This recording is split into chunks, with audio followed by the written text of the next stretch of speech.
everyone. Welcome to the podcast, to the Tina's Arena podcast. I have here my good friend Diana.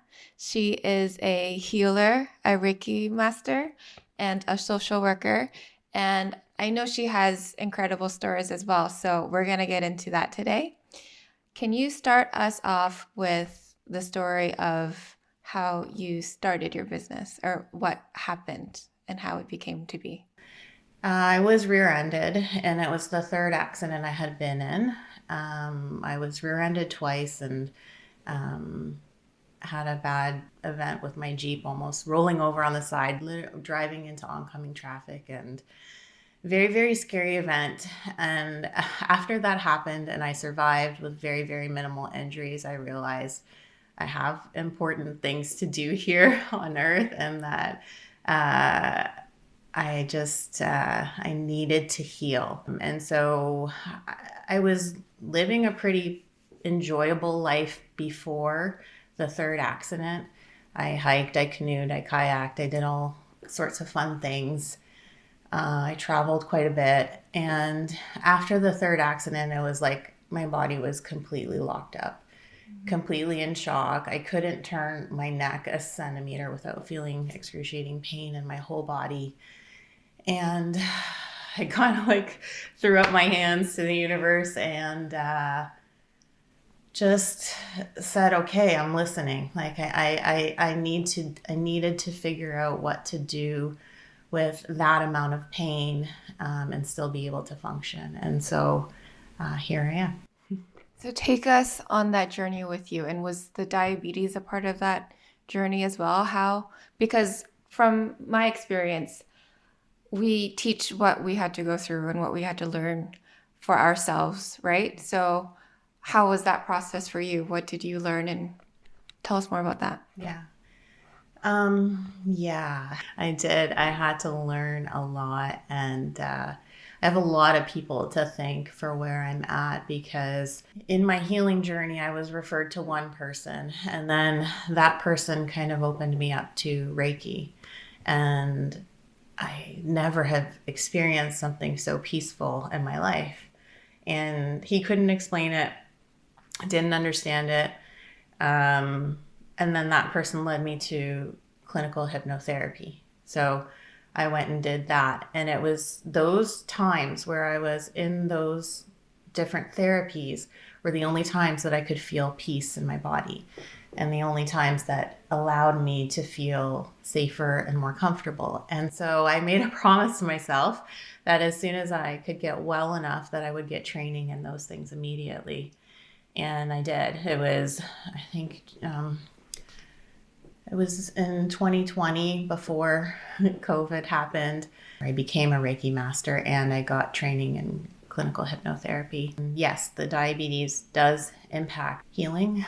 That was a big part of my journey as well. So I feel like I maybe take a little bit longer to recover than the typical person, and the stress and the impact of that on my sugar impacted the pain, and it was just vice versa cycle that just was really really challenging, but also inspiring, because it encourages me to be healthier, to eat well, to stay motivated and take care of my body. All of that, the pain and the health, also sparked me to get to where I am with my my fitness journey, I guess. And so, yeah, that's it. All kind of gives me motivation to do what I do.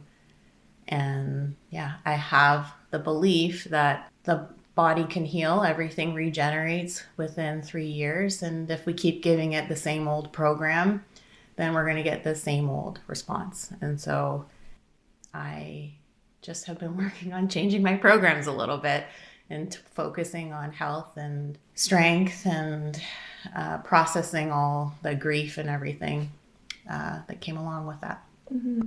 Thank you for sharing that. I heard you said you started off with the Reiki and then clinical hypnotherapy, and that worked for you. How long did you do that, or were there any other parts of it that helped you as well? Yeah, so I am a social worker. I've been a social worker since 2007. And back then, when we went to school, a lot of the therapies were cognitive based. They were frontal lobe focused. Through this journey, I learned a lot of body based healing, a lot of processing in your body, a lot of tuning in and healing and feeling within the body. And that has been life changing. And so all of the knowledge that I gained as a social worker just made so much more sense to me, and I could apply them in different ways. So that now I start with the body, I focus on healing in the body, and then work my way to the thoughts. And for me, creating that safety and really, really, really one of the biggest things on my healing journey, I always tell people this and they always laugh, but honestly, my cat Daffodil, adopting her, I adopted her probably about 2 or 3 weeks after the accident. And she was one of the greatest gifts that I could have ever had, because I heard how I was speaking to her and I compared that to how I was speaking to me. And it was such a different thing. And that was really what really, everything all added up. But that was really she's my best teacher that allowed me to bring in that self-love. And so all of the therapies helped me create safety in my body. She, along with all the things I was reading, like I spiraled. It was like one book that led to another, that led to a therapy. And here I am. So I don't know if this is a stupid question, but do you think the brain is more powerful than the body, or the body's more powerful, or they're both just very strong and intertwined and you need to work on both? I believe that the human brain is such a fascinating thing, and it is very powerful, but it is very, very outdated. And I say it's almost like our human brain is like the dial-up network. It's very slow, it's very outdated.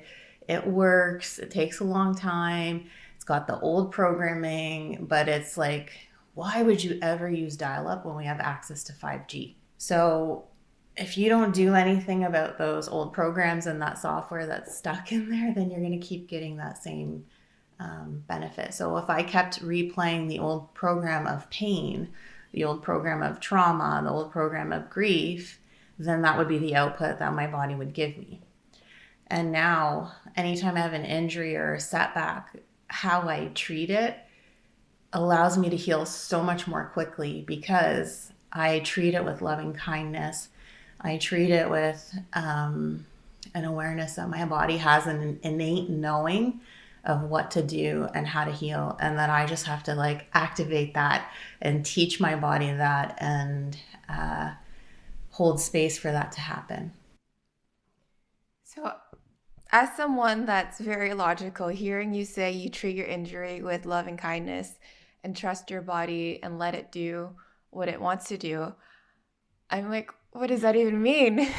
How do you do that? Beautiful. I was hoping you would ask. So I recently fell, and it was on cement, and I had most of my body weight on my hand. And so it just created a lot of pain in my arm. And before I would have called my therapist, I would have been in a panic. I would have gone into a state of depression, because the hundreds and thousands of dollars that I spent on therapy would have been flushed down the drain, and I would have had to start from ground zero again. And this time, when I had that maybe not serious injury, but significant, enough, every time I felt pain in my hand, I became aware that pain is just a way of my body communicating to me. So when I felt intense pain, I was like, oh, okay. Thank you for telling me that I need a break now. So I'm not sitting in this posture all day. Okay, you want me to move my hands? I'll do a few exercises. Thank you for telling me that. Okay. So I have communication with my pain now. Like it's you sitting right here next to me, and we talk to each other. So oh, I'm doing something else. Now it's hurting again. Oh, okay. Thank you. You're telling me now that I need to do, maybe I need to take Tylenol to help soothe or take the edge off. Right.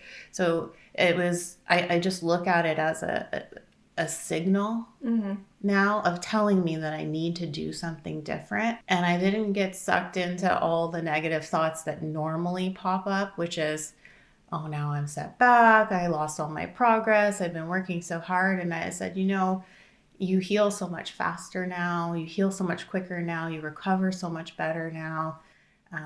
It's okay. It's okay that we hurt ourselves. We know what to do. We know how to heal. We're good at this. We know how to heal now. We've got a lot of experience with that. And so just, yeah, that's softness. It's a conversation more than anything with parts of me that are trying to get my attention. That is really timely for me to hear, because I don't know if you remember, but I had a foot injury and I'm still kind of working through it. And everyone was telling me, like, stop running. And I'm like, no, I can't stop running. I need to keep running. And I wouldn't listen to the pain until it got so bad that I couldn't run. I had to stop. And maybe if I just listened to it a little bit more and slowed down, then it wouldn't have gotten as bad as it did. And sometimes it's just even a cue. So maybe you were running on the outside of your foot and your foot's so much in pain, telling you maybe you need to shift your posture. I'm not an exercise expert, but I get curious about why there's pain there now. And I try so hard not to compare myself to other people, because they haven't had to struggle, or things are easy for them. They can move their bodies freely and flow, like with flow. And I sometimes feel like a rigid, stiff board still, even after all the years of hard work I've invested into my body. But I love my body now so much that it's like, I'll do whatever you need me to do, and I'm listening now. So yeah, I'm glad that helps you. And it doesn't mean that you have to stop running. It means that you have to, like, listen to what it needs, adjust, modify. Maybe one day you run more, maybe one day you run less. Yeah. Maybe you tape your ankle. Yeah. Maybe you hydrate more. Like, it's just, what does it need is what I try to hear. Yeah, and we actually share the same kinesiologist. Yeah. And I think what I've been doing, like, I've just been running wrong, which is hilarious that we don't know how to run when it's supposed to be so natural. Yeah. Well, we sit all day and we're in these awkward postures that are not meant for, like, that's not how the human body was built. And so, yeah, it makes sense. So when I know you take patients and you are accepting patients, what does it look like when you're helping them? Like, what kind of problems do your patients come in with? It's like, do they come in with pain, or is it more of a therapy session? What does that look like? So in my individual practice, I do see people with depression, anxiety. I do have a specialty in chronic pain, not only because of what I've lived through, but I also used to work with children who had special needs and disabilities. And so I've got that expertise there. I really believe at the root of it, I am focused on self-love. So when people come in with confidence issues, set boundaries, or they're attracted to toxic personalities, it's a lot of what I do in my private practice, trauma stuff, healing childhood trauma or current trauma. And in my group stuff, which is like a newest passion and excitement that I'm excited about, I have developed a strategy that allows people to come and to heal without having to communicate anything to anyone. So let's say the topic is anxiety. You do not have to come in and talk about what makes you anxious, who makes you anxious. I use music intentionally to allow people to tune in with the emotion or theme or topic of the day. And we use writing. because writing is actually proven by research to allow you to release and to create flow instead of keeping the tornado of thoughts stuck up in our head. It allows you to have that physical release. And so you get to take your journals home. You can rip up the pages, shred them, burn them, keep them, whatever. But we go through that release through the pages. And then I teach some of those body related exercises. We do tapping, bouncing, jumping, just dance to just release whatever's been stuck. And I also use a little bit of my hypnosis and mindfulness training as well to help with reformatting. So if you've had an old program that makes you constantly stay anxious all the time, well, I use suggestions and metaphors and different techniques to help shift those into healthier, balanced techniques. And those circles, they happen at the lodge in Lakeshore, and it's the most peaceful place, and it's very serene. And it's not always what people consider to be negative emotions. I don't feel any emotions are negative, but people label emotions as negative. I do focus on ones that are lower vibrating and the ones that don't always feel so good. Anger, anxiety, depression, all those kinds of things, suicide. Those are lower vibrating energies. But I do focus on things like joy and self-love. And so there's a mix, a variety of different areas that we focus on. Is that in the same night? You're going through both? Yeah.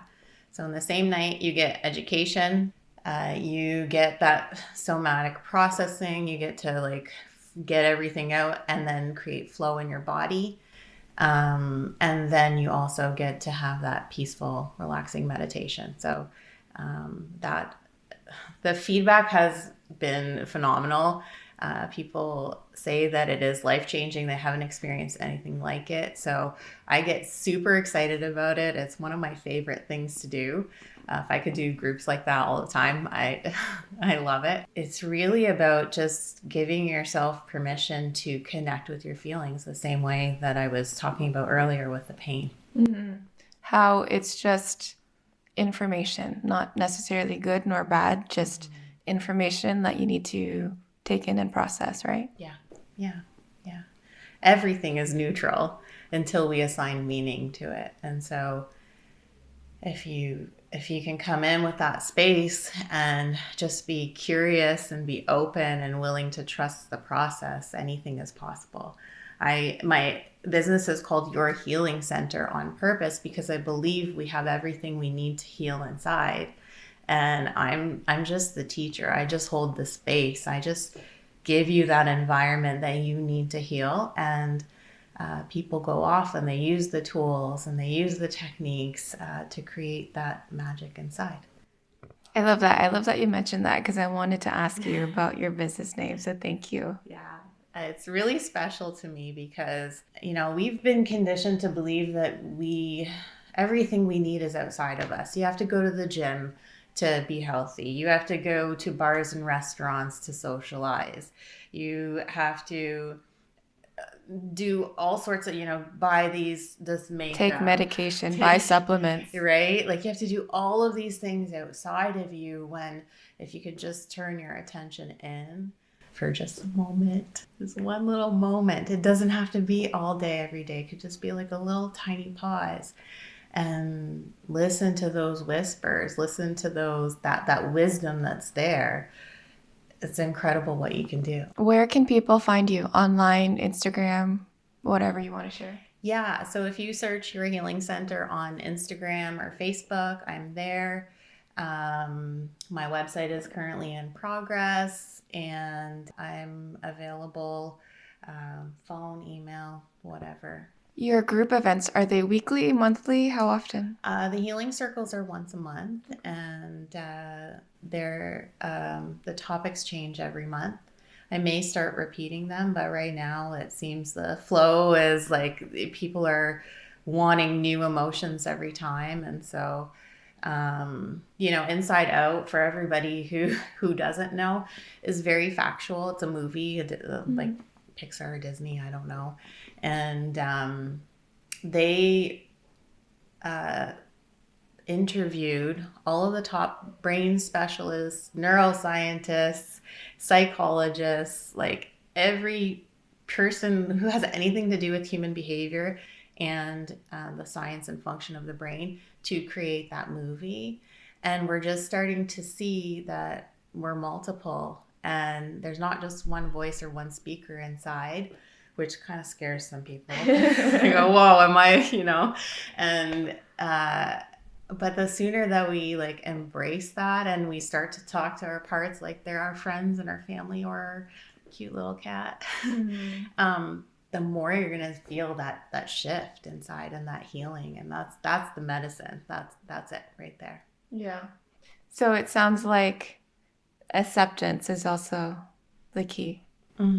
Yeah, and not getting sucked in by all of the brainwashing that we get from the ads on social media to the news to the everything that we're hearing and being inundated with. It's all fear-based information. So as much as I'm aware of it and it does activate fear in me, I also choose not to focus on it. I choose to put all of my energy into safety, self-love, creating a world that is comfortable. Is there anything else on your heart that you feel called to share? No, just keep healing. Don't believe what anybody tells you.